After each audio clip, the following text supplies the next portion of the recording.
নমস্কার বন্ধুরা, সকলকে আমার চ্যানেলে স্বাগত। রাজ্যের সমস্ত রাজ্য সরকারি কর্মচারীর পাশাপাশি সমস্ত ধরনের সরকার প্রসূত বিদ্যালয়ের শিক্ষক, শিক্ষিকা, শিক্ষাকর্মী বা অন্যান্য দপ্তরের কর্মচারী, যেমন পঞ্চায়েতের কর্মী বা মিউনিসিপ্যালিটি দপ্তরের কর্মচারী বা লাইব্রেরির কর্মীরা বা কর্পোরেশনের কর্মীরা এবং এদের পাশাপাশি সমস্ত পেনশনার এবং ফ্যামিলি পেনশনারদের মাইনে এবং পেনশন সংক্রান্ত এই মুহূর্তে একটি অত্যন্ত গুরুত্বপূর্ণ অর্ডার জারি করা হয়েছে। কী সেই অর্ডারে কী কী বলা হয়েছে সকল কিছু আজকের ভিডিওতে বিস্তারিতভাবে আলোচনা করব। ভিডিওটি অত্যন্ত গুরুত্বপূর্ণ, তাই প্রথম থেকে শেষ পর্যন্ত অবশ্যই ধৈর্য সহকারে দেখবেন এবং ভালো লেগে থাকলে অবশ্যই একটি লাইক করবেন এবং সকলের সঙ্গে শেয়ার করবেন। আর সেই সাথে এই চ্যানেলে যদি প্রথমবার হয়ে থাকেন এই রকমের ইনফরমেটিভ ভিডিও আরও দেখার জন্য যারা এখনও পর্যন্ত চ্যানেলটিকে সাবস্ক্রাইব করেননি তারা অবশ্যই চ্যানেলটিকে সাবস্ক্রাইব করে নিতে ভুলবেন না। তাহলে চলুন আমরা বিস্তারিত জেনে নিই। দেখুন, এই অর্ডারটি মূলত রাজ্যের সমস্ত ধরনের সরকারি কর্মচারী এবং পেনশনাররা তাদের জুলাই মাসের স্যালারি বা পেনশনটি তারা কবে নাগাদ তাদের অ্যাকাউন্টে পেতে চলেছেন সেই সংক্রান্ত। তাহলে চলুন আমরা এক এক করে জেনে নিই যে কোন ধরনের কর্মীরা এবং ফ্যামিলি পেনশনার বা পেনশনাররা কবে নাগাদ তাদের স্যালারি বা পেনশনটি তাদের অ্যাকাউন্টে পেতে চলেছে। দেখুন, সর্বপ্রথমে আমরা জানবো রাজ্যের সমস্ত রাজ্য সরকারি কর্মচারীদের ব্যাপারে। রাজ্যের সমস্ত রাজ্য সরকারি কর্মচারীরা তাদের জুলাই মাসের স্যালারিটি তারা তাদের অ্যাকাউন্টে পেতে চলেছেন আগামী 30শে জুলাই বৃহস্পতিবারের দিন, অর্থাৎ জুলাই মাস শেষ হওয়ার একদিন আগে তাদের অ্যাকাউন্টে অর্থাৎ 30শে জুলাই তাদের অ্যাকাউন্টে ক্রেডিট হয়ে যাবে তাদের জুলাই মাসের স্যালারিটি।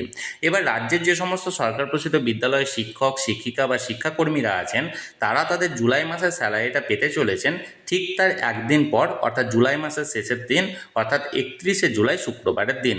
অর্থাৎ 31শে জুলাই তাদের অ্যাকাউন্টে ক্রেডিট হয়ে যাবে রাজ্যের সমস্ত সরকার প্রসূত বিদ্যালয়ের শিক্ষক, শিক্ষিকা বা শিক্ষাকর্মীদের স্যালারিটি।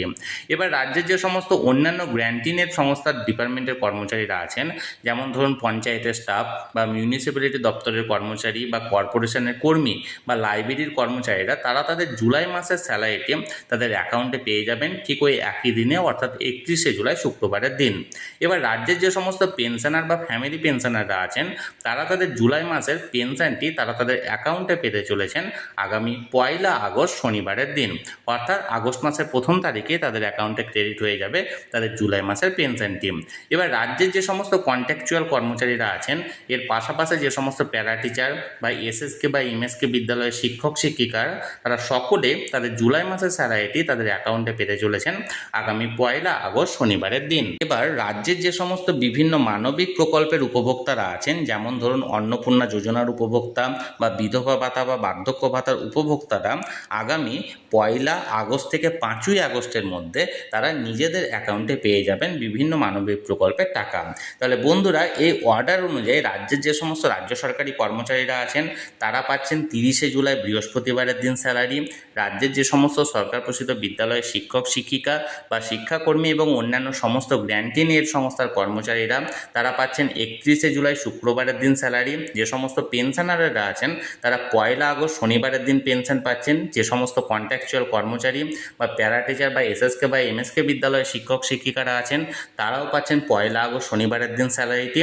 এবং যে সমস্ত মানবিক প্রকল্পের উপভোক্তারা আছেন তারা সকলেই পাচ্ছেন আগামী 1 আগস্ট থেকে 5ই আগস্টের মধ্যে নিজেদের অ্যাকাউন্টে টাকা। তাহলে বন্ধুরা, যে অর্ডারটি এখানে জারি করা হয়েছিল মাইনে বা পেনশন সংক্রান্ত, সেটি আমি সরাসরি আপনাদের সামনে তুলে ধরলাম। এই নিয়ে যদি আপনাদের কোনো কিছু জানার থাকে অবশ্যই কমেন্ট করতে পারেন। আর এই ভিডিওটি ভালো লেগে থাকলে অবশ্যই একটি লাইক করুন এবং সকলের সঙ্গে শেয়ার করুন। আর সেই সাথে এই চ্যানেলে যদি প্রথমবার হয়ে থাকেন এই রকমের ইনফরমেটিভ ভিডিও আরও দেখার জন্য যারা এখনও পর্যন্ত এই চ্যানেলটিকে সাবস্ক্রাইব করেননি তারা অবশ্যই চ্যানেলটিকে সাবস্ক্রাইব করে রাখুন।